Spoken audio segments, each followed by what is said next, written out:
کس طرح شروع ہوا، کس نے منایا، کہاں سے صحابہ اکرام رضوان اللہ تعالیٰ علیہ مجمعین اور پھر کس طرح بعد میں میلاد پاک منایا گیا، دو باتیں میں آپ کی گوش گزار کروں گا۔ قرآن پاک کی آیات بھی بہت ساری پیش کی جا سکتی ہیں، میں تاریخ کے حوالہ سے دو باتیں کروں گا۔ احادیث طیبات بارہا آپ نے سن رکھی ہیں کہ رسول اللہ صلی اللہ علیہ وآلہ وسلم کے غلام جب رسول اللہ صلی اللہ علیہ وآلہ وسلم کا میلاد پاک منا رہے ہیں، جس طرح حضرت عامر انصاری رضی اللہ تعالیٰ عنہ والی روایت التنویر فی مولد البشیر والنذیر اس کتاب میں امام ابن تہیہ نے نقل فرمائی کہ رسول اللہ صلی اللہ علیہ وسلم جب وہ اپنے گھر میں حضور علیہ السلام کی ولادت باسعادت کا ذکر کر رہے ہیں، حضور علیہ السلام کا میلاد پاک منا رہے ہیں، تو رسول اللہ صلی اللہ علیہ وآلہ وسلم تشریف لاتے ہیں، تو میرے آقا کریم علیہ السلام نے ارشاد فرمایا، حضور علیہ السلام ارشاد فرماتے ہیں کہ اے میرے غلام، تو اپنے گھر میں میرا میلاد پاک بیان کر رہا ہے، لوگوں کو جمع کر کے میرے میلاد پاک کا ذکر کر رہا ہے، میری ولادت باسعادت کے تذکرے کر رہا ہے۔ حضور علیہ السلام نے فرمایا ان اللہ تعالی فتح لک ابواب الرحمت،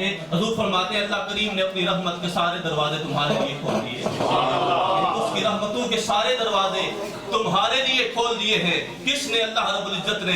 کس لیے؟ کہ تم اللہ کریم کے حکم پر عمل کرتے ہوئے کہ واما بنعمت ربک فحدث، جو اس نے فرمایا کہ اللہ کی نعمت کا خوب چرچا کرو، ذکر کرو۔ تم جو اللہ کے حکم پر عمل کر رہے ہو، تمہارا رب تمہارے اس عمل سے اتنا خوش ہے کہ اس نے اپنی رحمتوں کے سارے دروازے تمہارے لیے کھول دیے۔ حضور علیہ السلام نے ارشاد فرمایا، حضور علیہ السلام فرماتے ہیں اور فرشتے تمہارے اس عمل سے اتنے خوش ہیں کہ والملائکۃ کلہم یستغفرون لک، حضور علیہ السلام فرماتے ہیں کہ اللہ کریم کے سارے فرشتے رب کی بارگاہ سے تمہارے لیے مغفرت و رحمت کی دعا کر رہے ہیں۔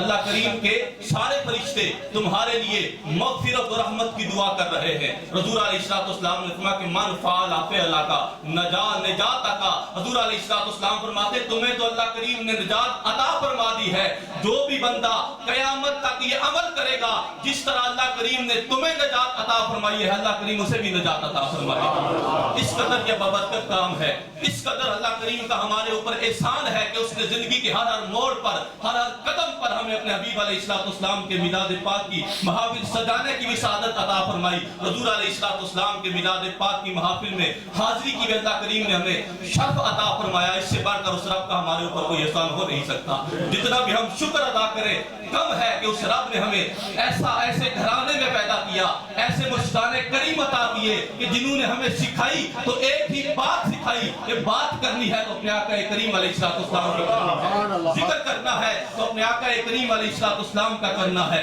محفل سجاتی ہے تو اپنے آقا کریم علیہ السلام کی سجانی ہے۔ تمہارا کام یہ ہے تم اپنے نیک گھر بناؤ، جو بھی کام کرو تمہارا کام یہ ہے کہ تم رسول اللہ صلی اللہ علیہ وآلہ وسلم کے ذکر کی محافل کا انعقاد کرو، حضور کے میلاد پاک کی محافل کو سجاؤ، پھر دیکھو کہ وہ رب تم سے کس طرح راضی ہوتا ہے، کس طرح اس کی رحمتوں کا تمہارے اوپر نزول ہوتا ہے۔ یہ اللہ کریم کا بہت بڑا احسان ہے، بہت بڑا انعام ہے۔ اللہ کریم نے ہمیں یہ سعادت عطا فرمائی اپنے حبیب علیہ السلام کے میلاد پاک کی محفل کو سجانے کی۔ اللہ کریم ہماری زندگی کے ہر لمحے کو اپنے حبیب علیہ السلام کی یاد میں ہمیں گزارنے کی توفیق عطا فرمائے۔ ایک بات میں کرنا چاہتا ہوں حضرت امام محدث ابن جوزی رحمۃ اللہ تعالی علیہ کے حوالہ سے، کیونکہ بعض اوقات لوگ یہ سوال کرتے ہیں کہ کس طرح کہاں سے میلاد پاک، حدیث پاک میں اور بھی احادیث طیبات آپ کے سامنے رکھ سکتا ہوں۔ محدث ابن جوزی کی کتاب ہے بیان میلاد النبی صلی اللہ علیہ وآلہ وسلم، ان کی یہ کتاب ہے، اور جو بات میں کرنے لگا ہوں اس بات کو مواہب الدنیا میں امام قسطلانی رحمۃ اللہ تعالی علیہ نے، الفاظ مختلف ہو سکتے ہیں لیکن بات یہی ہے۔ اسی طرح الحاوی للفتاوی امام جلال الدین سیوطی رحمۃ اللہ تعالی علیہ، بہت بڑی ہستی ہے، انہوں نے بھی اس بات کو تقریباً الفاظ مختلف ہو سکتے ہیں لیکن بات یہی ہے۔ الحاوی للفتاوی میں امام جلال الدین سیوطی رحمۃ اللہ تعالی علیہ نے بھی یہ بات نقل فرمائی ہے، یعنی محدثین جو ہیں بڑے بڑے محدثین، اور امام محدث ابن جوزی رحمۃ اللہ تعالی علیہ کا جو تاریخ وصال ہے وہ ہے 589 579، اس دور میں آج سے تقریباً 850 سال پہلے محدث ابن جوزی کا انتقال ہوا ہے. وصال انہوں نے فرمایا ہے, وہ اپنی اس کتاب میں وہ فرماتے ہیں, بیان میلاد النبوی صلی اللہ علیہ وسلم ان کی کتاب ہے, وہ فرماتے ہیں کہ اہل اسلام کا ہمیشہ سے کیا طریقہ رہا ہے, اہل اسلام ہمیشہ سے کیا کام کرتے رہے ہیں. وہ فرماتے ہیں وَلَا يَزَالُ أَهْلُ الْحَرَمَيْنِ الشَّرِيفَيْنِ وَالْمِصْرِ وَالْيَمْنِ وَالشَّامِ وَسَائِرِ بِلَادِ الْعَرَبِ مِنَ الْمَشْرِقِ وَالْمَغْرِبِ. وہ کہتے ہیں کہ میں تمہیں بات بتا رہا ہوں کن کی, کہ ہمیشہ سے اہل الحرمین الشریفین, اہل حرمین شریفین مدینہ پاک والے اور مکہ پاک والے یہ کام کر رہے ہیں. والمصر, مصر والے یہ کام کر رہے ہیں. والشام, شام والے یہ کام ہمیشہ سے کر رہے ہیں. والیمن, یمن والے ہمیشہ سے یہ کام کر رہے ہیں. وسائر بلاد العرب من المشرق والمغرب, مشرق و مغرب کے جتنے بھی ممالک ہیں, جتنے بھی اہل اسلام ہیں, وہ ہمیشہ سے یہ کام کر رہے ہیں. کیا کام کر رہے ہیں آگے سنیے محدث ابن جوزی کیا لکھتے ہیں. فرماتے ہیں یحتفلون بمجلس مولد النبی صلی اللہ علیہ وآلہ وسلم. وہ ہمیشہ سے حرمین شریفین والے ہیں, وہ مصر والے ہیں, وہ یمن والے ہیں, وہ شام والے ہیں, وہ یعنی جس کا تعلق رسول اللہ صلی اللہ علیہ وسلم کے ساتھ ہے, جو بھی اہل ایمان ہے, وہ جو بھی اہل ایمان ہے, اہل ایمان کا ہمیشہ سے یہی کام رہا ہے. کیا کام رہا ہے؟ یحتفلون بمجلس مولد النبی صلی اللہ علیہ وآلہ وسلم. وہ ہمیشہ سے رسول اللہ صلی اللہ علیہ وسلم کے میلاد پاک کی محافل کا انعقاد کرتے آ رہے ہیں. ہمیشہ سے حضور علیہ السلام کے میلاد پاک کی محافل کا انعقاد کر رہے ہیں. حضور علیہ السلام کے میلاد پاک ہر وقت مناتے جا رہے ہیں, لیکن وہ فرماتے ہیں خصوصی طور پر وَيَفْرَحُونَ, فرماتے ہیں کہ وہ بہت زیادہ خوشی کا اظہار کرتے ہیں. اس وجہ سے بِهِلَالِ شَهْرِ ربیع الاول شریف, وہ فرماتے ہیں کہ جب ربیع الاول شریف کا چاند نظر آتا ہے تو پھر ان کی خوشیوں کی انتہا نہیں ہوتی, پھر تو وہ اور زیادہ خوشیوں کا اظہار کرتے ہیں. اور وہ فرماتے ہیں کہ ہمیشہ سے ان کا یہی کام رہا ہے. حضور علیہ السلام کے میلاد پاک کی محافل سجاتے ہیں, ہر وقت سجاتے ہیں, لیکن جب ربیع الاول شریف آتا ہے تو پھر وہ کیا کرتے ہیں, اور زیادہ خوشیوں کا اظہار کرتے ہیں. اور پھر اور زیادہ کیا کرتے ہیں, یحتفلون علی السماع والقراءۃ بمولد النبی صلی اللہ علیہ وآلہ وسلم. رسول اللہ صلی اللہ علیہ وآلہ وسلم کا میلاد پاک بیان کرنا, رسول اللہ صلی اللہ علیہ وسلم کے میلاد پاک کا پیغام لوگوں تک پہنچانا, اس پیغام کو پہنچانے کا وہ اور زیادہ اہتمام کرتے ہیں. وَيَحْتَمُونَ اہتماماً بلیغاً, بہت وسیع پیمانے کے اوپر وہ اہتمام کرتے ہیں. کس چیز کا؟ رسول اللہ صلی اللہ علیہ وسلم کا میلاد پاک بیان کرنا, حضور علیہ السلام کے میلاد پاک کی محافل کو سجانے کا بہت بڑے پیمانے پر وہ اہتمام کرتے ہیں. اور پھر وہ آگے فرماتے ہیں وَيَنَالُونَ بِذَالِكَ أَجْرًا عَظِيمًا, وہ اس کے ساتھ کیا کرتے ہیں, وَيَنَالُونَ بِذَالِكَ أَجْرًا جَزِيلًا, وہ رب کی بارگاہ سے کام وہ یہ کرتے ہیں. کیا؟ حضور علیہ السلام کے میلاد پاک کی محافل سجاتے ہیں. وَيَنَالُونَ بِذَالِكَ, اس عمل سے یہ عمل کرتے ہیں. کیا؟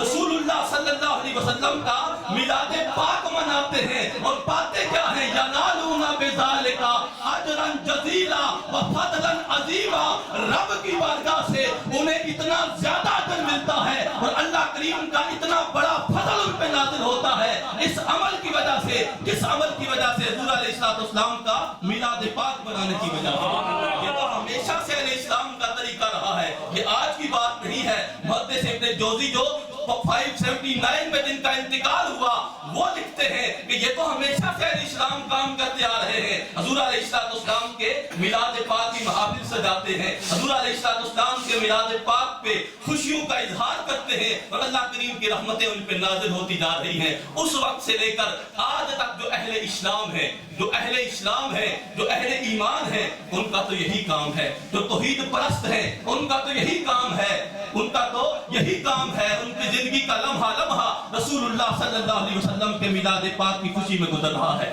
آخری بات کر کے میں اپنی بات کو ختم کرتا ہوں. جس طرح مشہور بات ہے کہ ابو لہب جس کی مذمت میں اللہ کریم نے قرآن کریم نازل فرمایا, وہ ابو لہب جس طرح حضرت عبداللہ ابن عباس رضی اللہ تعالیٰ عنہ سے یہ روایت بخاری شریف میں منقول ہے کہ حضرت عبداللہ ابن عباس رضی اللہ تعالیٰ عنہ فرماتے ہیں کہ ابو لہب جو پکا کافر ہے، ابو لہب جو پکا کافر ہے، حضرت عباس رضی اللہ تعالیٰ عنہ نے ابو لہب کو خواب میں دیکھا اور آپ نے ابو لہب سے فرمایا کہ اے ابو لہب تیرا کیا حال ہے، ماذا لقیتا، مرنے کے بعد تیری کیا حالت ہے؟ تو ابو لہب نے جواب دیا لم الک بعدکم خیرا، تمہارے بعد مجھے عذاب ہی عذاب ہے، لیکن ایک بات ہے، جب سوموار مبارک کا دن آتا ہے تو اس انگلی سے، جس انگلی کے اشارے سے میں نے اپنی لونڈی سویبہ کو آزاد کیا تھا، کس وجہ سے؟ جب رسول اللہ حضور علیہ السلام کا نام پاک لیتا ہے،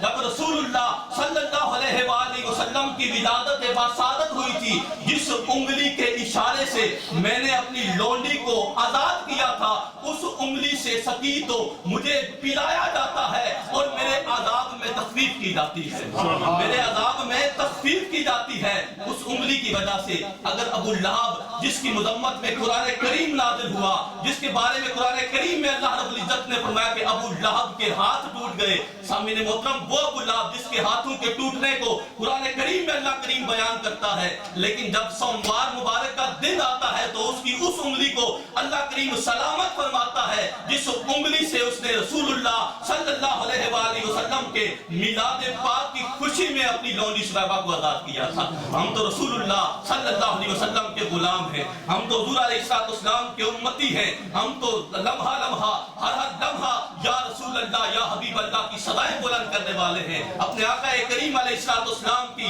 اپنے آقا کریم علیہ السلام کے نام پر اپنی جانوں کا نذرانہ پیش کرنے کے لیے ہر لمحہ تیار ہیں۔ ہم تو رسول اللہ صلی اللہ علیہ وسلم کے غلام ہیں، اور انہی غلاموں کی بات کو بیان کرتے ہوئے الحاوی الفتاوی میں امام جلال الدین سیوطی رحمۃ اللہ تعالی علیہ، مواہب الدنیا میں بھی یہ بات امام قسطلانی رحمۃ اللہ تعالی علیہ نے نقل فرمائی۔ امام جلال الدین سیوطی رحمۃ اللہ تعالی علیہ وہ فرماتے اس حدیث پاک پہ تبصرہ کرتے ہوئے، امام جلال الدین سیوطی رحمۃ اللہ تعالی علیہ یقینی طور پر آپ کا جو تاریخ وصال ہے وہ 921 ہجری میں امام جلال الدین سیوطی رحمۃ اللہ تعالی علیہ کا وصال ہوا۔ امام جلال الدین سیوطی رحمۃ اللہ تعالی علیہ الحاوی الفتاوی میں وہ فرماتے ہیں، اور امام جلال الدین سیوطی رحمۃ اللہ تعالی علیہ وہ شخصیت ہے کہ جن کے بارے میں اشرف علی تھانوی نے بھی یہ لکھا کہ امام جلال الدین سیوطی رحمۃ اللہ تعالی علیہ پہ اس قدر رسول اللہ صلی اللہ علیہ وسلم کی عنایات ہے کہ 72 مرتبہ عالم بیداری میں رسول اللہ صلی اللہ علیہ وآلہ وسلم نے امام جلال الدین سیوطی رحمۃ اللہ تعالی علیہ کو اپنے دیدار سے مشرف فرمایا۔ وہ حضرت امام جلال الدین سیوطی رحمۃ اللہ تعالی علیہ وہ فرماتے الحاوی الفتاوی میں، وہ فرماتے کہ اذا کان ابو لہب الکافر الذی نازل القرآن بذمہ، کہ جب ابو لہب جو پکا کافر ہے اور اللہ کریم نے قرآن کریم اس کی مذمت میں نازل فرمایا، وہ فرماتے جب اس کا یہ حال ہے کہ جوزیا فی النار بفرحت مولد النبی صلی اللہ علیہ وآلہ وسلم، اسے بھی حضور علیہ السلام کے میلاد پاک کے موقع پر جو ابو لہب نے خوشی کا اظہار کیا تھا، جوزیا فی النار، ابو لہب کو جہنم میں بھی اس کی جزا دی گئی، اللہ کریم نے جہنم میں بھی اسے اس کی جزا عطا فرمائی۔ پھر آپ فرماتے ہیں پھر تمہارا کیا خیال ہے؟ وما بالو حال المسلم الموحد من امتہ علیہ الصلوۃ والسلام، وہ فرماتے پھر کیا حال ہوگا؟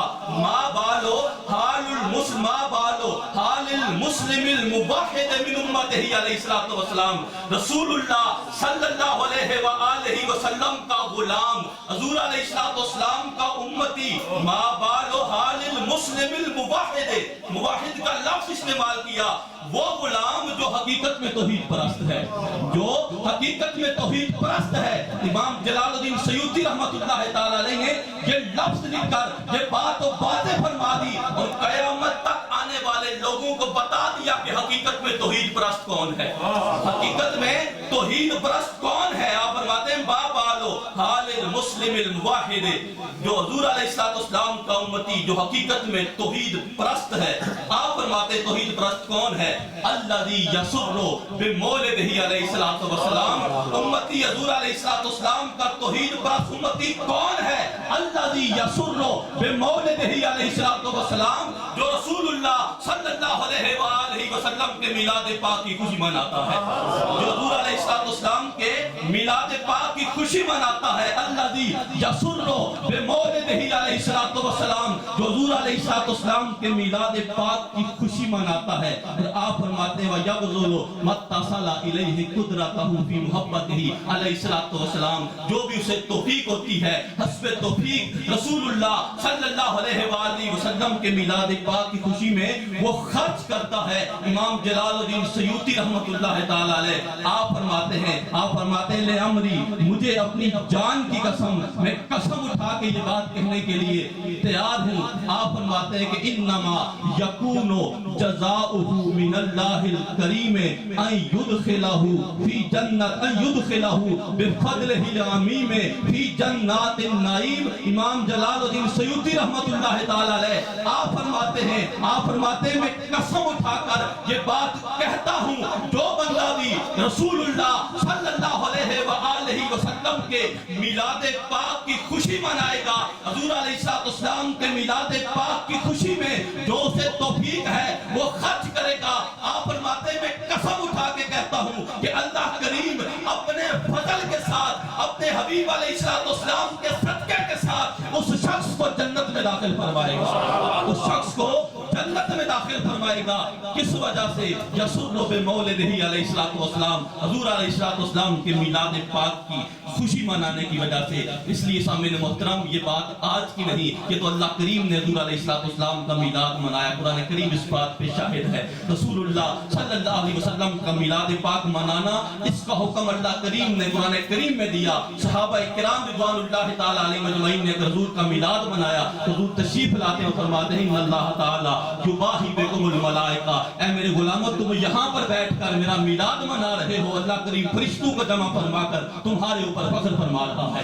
یہ بہت عظمت والا کام ہے. اور ہمیشہ سے جو اہل اسلام ہے، ہمیشہ سے جو حق پرست ہے، ان کا یہی طریقہ رہا کہ وہ رسول اللہ صلی اللہ علیہ وآلہ وسلم کے میلاد پاک کی محافل سجاتے رہے، حضور علیہ السلام کے میلاد پاک کی محافل کا انعقاد کرتے رہے. اسی میں ہماری بھلائی ہے، اسی میں ہماری نجات ہے. اللہ تعالی ہمیں توفیق عطا فرمائے، ہم کثرت سے اپنے آقا کریم علیہ السلام کے میلاد پاک کی محافل کا انعقاد بھی کریں اور ان میں شرکت بھی کریں. وآخر دعوانا الحمدللہ رب العالمین.